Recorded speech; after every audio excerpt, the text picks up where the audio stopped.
Ya, Assalamualaikum warahmatullahi wabarakatuh. Melanjutkan topik yang kemarin, ya, kemarin kita membahas tentang disfungsi seksual ya di masa pandemi. Ya, kali ini kita membahas lebih khusus lagi ya tentang disfungsi ereksi pada pasien COVID-19 ya. Nah, ini yang kita bahas ya. Kalau kemarin kan umum ya laki-laki sama perempuan ya, tapi kalau disfungsi ereksi ini lebih khusus ke laki-laki ya. Nanti yang kita bahas, kita akan bicara tentang datanya ya, data hubungan antara disfungsi ereksi dengan COVID-19 ya. Nah, kemudian baru kita masuk ke penyebab disfungsi ereksi pada COVID-19 itu apa gitu ya. Ya, disfungsi ereksi itu kan ketidakmampuan untuk mencapai atau mempertahankan ereksi sehingga tidak bisa didapatkan kepuasan dalam bidang seksual ya. Itu intinya seperti itu. Kalau yang mau lebih jelas ya bisa lihat di video yang disfungsi ereksi beberapa waktu yang lalu ya. Ya di channel kita ini juga gitu ya, silahkan dilihat. Nah, kemudian ini data dulu ya, ada penelitian ya yang melibatkan 6.821 orang ya, usianya lebih dari 18 tahun ya, ada wanita dan laki-laki ya. Wanitanya 4.177, yang laki-lakinya 2.644 ya, dengan rata-rata usia 32,83 ya, plus minus 11,24 tahun ya, itu rata-ratanya.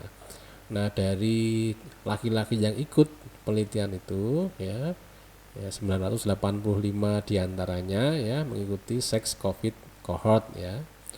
Nah, dari 985 itu ternyata ada 25 orang ya, atau 2,54% yang positif COVID-19 ya, sehingga ini diikutkan dalam penelitian ya.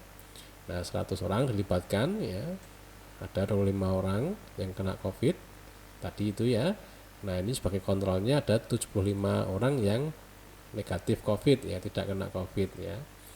Nah, ternyata hasil penelitiannya disfungsi ereksi itu lebih tinggi pada pasien yang COVID-19 ini setelah sembuh loh ya. Jadi ini komplikasi komplikasi COVID-19 setelah COVID-nya sembuh ya. Jadi setelah dia pulang dari rumah sakit ya.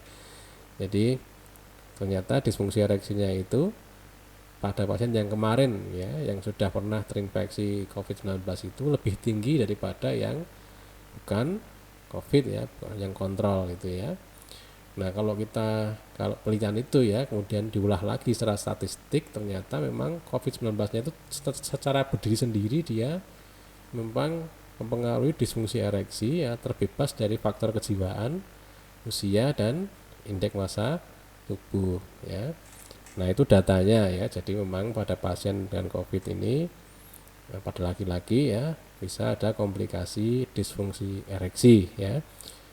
Nah, kemudian apa penyebabnya? Ya, secara garis besar ya ada tiga ya: gangguan pada penisnya, ya, gangguan pada indera penciuman ya, anosmia, dan ada faktor kejiwaan ya akibat COVID-nya sendiri ya. Nah, kita lihat pada gangguan penisnya dulu ya. Nah, ini ditemukan partikel virus di dekat sel endotel penis ya. Jadi ini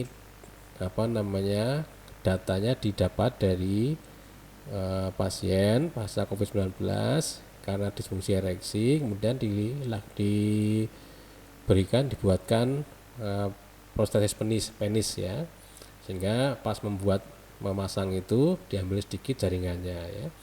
Nah, ditemukan partikel virus di dekat sel endotel penis ya pada pasien COVID-19 yang tadi dilakukan pemasangan protesa penis ya. Nah, ketika dilakukan dengan tes PCR ya ternyata positif RNA dari virus COVID ini ya. Nah, kemudian ya, ekspresi dari nitrik oksid sintase ya, endotelial nitrik oksid sintase pada korpus cavernosum pasien COVID-19 itu juga berkurang ya, padahal nitrik oksid sintase ini nanti dia akan berfungsi menghasilkan nitrik oksid NO ya. Nah, zat NO itu dipakai untuk melebarkan pembuluh darah di corpus cavernosus penis ya. Kalau pembuluh darah di corpus cavernosus penis itu melebar, maka darah akan mengumpul di situ ya, berkumpul di situ sehingga menyebabkan penisnya ereksi ya. Nah, kalau ekspresinya berkurang ya, otomatis ZNO yang terbentuk juga berkurang sehingga darah tidak bisa terkumpul dengan baik di corpus cavernosus sehingga tidak bisa mengalami ereksi ya. Nah, ditambah lagi rata-rata kadar endothelial progenitor sel pada pasien COVID-19 itu lebih rendah daripada yang bukan COVID-19 ya. Jadi ini kenapa terjadi disfungsi ereksi pada pasien COVID-19 pasca terinfeksi ya, bisa karena ini ya, karena gangguan pada penisnya ya. Yang kedua adalah karena anosmia ya. Jadi anosmia itu kan kehilangan indera penciuman ya. Ini bisa jadi malah hanya satu-satunya gejala yang muncul ya, nggak ada gejala yang lain gitu ya. Nah, padahal bau itu ya, kalau di dunia binatang ya, itu kan ada istilah feromon ya. Jadi bau yang dihasilkan oleh binatang ya, yang binatang perempuan misalnya ya, binatang yang betina misalnya, dia akan menghasilkan feromon yang nanti yang laki-lakinya itu bisa mencium baunya itu ya, dan bisa mengetahui bahwa binatang betina ini sedang masa subur atau tidak gitu ya.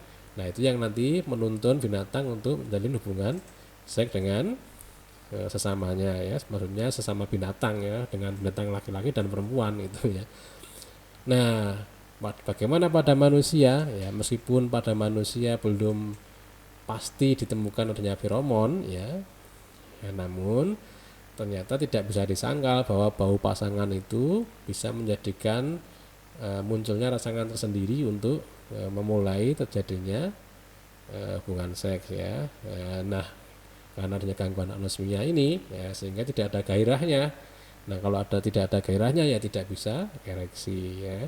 Ini intinya seperti itu. Nah, yang terakhir, nah, penelitian menunjukkan bahwa aktivitas seksual selama karantina ya, itu melindungi dari kecemasan dan gangguan mood.